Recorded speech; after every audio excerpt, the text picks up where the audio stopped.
ఆరోగ్యకరంగా ఉండటానికి ఆరోగ్యకరమైన ఆహారం తీసుకోవడం మంచిది. ఆకుకూరలు, పండ్లను ఆహారంలో చేర్చడం ద్వారా శరీరానికి అవసరమైన అన్ని పోషకాలు లభిస్తాయి. ఇది మన ఆరోగ్యానికి కూడా అనేక ప్రయోజనాలను అందిస్తుంది. చాలా మంది సాధారణంగా ఉదయం జీడిపప్పు, బాదం లేదా వాల్నట్లు, ఖర్జూరాలు తినడానికి ఇష్టపడతారు. ఖర్జూరాలను ఆంగ్లంలో డేట్స్ అంటారు. ఖర్జూరంలో ఫైబర్, యాంటీ ఆక్సిడెంట్లతో పాటు అనేక ముఖ్యమైన ఖనిజాలు పుష్కలంగా ఉన్నాయి. ఖర్జూరాలు తినడం జీర్ణక్రియను మెరుగుపరచడమే కాకుండా మన గుండె ఆరోగ్యాన్ని కూడా మెరుగుపరుస్తుంది. అందుకే వైద్య నిపుణులు ప్రతిరోజు 1-2 ఖర్జూరాలు తినమని సిఫార్సు చేస్తున్నారు. అయితే వీటిని తినే ముందు కొన్ని విషయాలను కూడా గుర్తుంచుకోవాలి. లేకుంటే ఇన్ఫెక్షన్ బారిన పడవచ్చు. ఖర్జూరాల లోపల ఫంగస్ ఉంటుంది. ఇది సాధారణంగా పైకి కనిపించదు.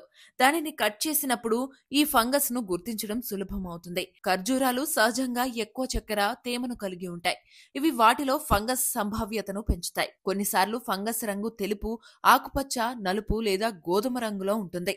కొన్ని శిలీంధ్రాలు ఆరోగ్యానికి హాని కలిగించవు. కానీ శరీరంలో మైకోటాక్సిన్ అనే విషపూరిత విషాన్ని విడుదల చేసే కొన్ని ఉన్నాయి. దాని కారణంగా విరోచనాలు, వాంతులు, తలనొప్పి, చర్మదద్దుర్లు, శ్వాస సమస్యలు వంటి సమస్యలు సంభవించవచ్చు. అలర్జీ ఉన్నవారికి ఇది మరింత ప్రమాదకరమైనది.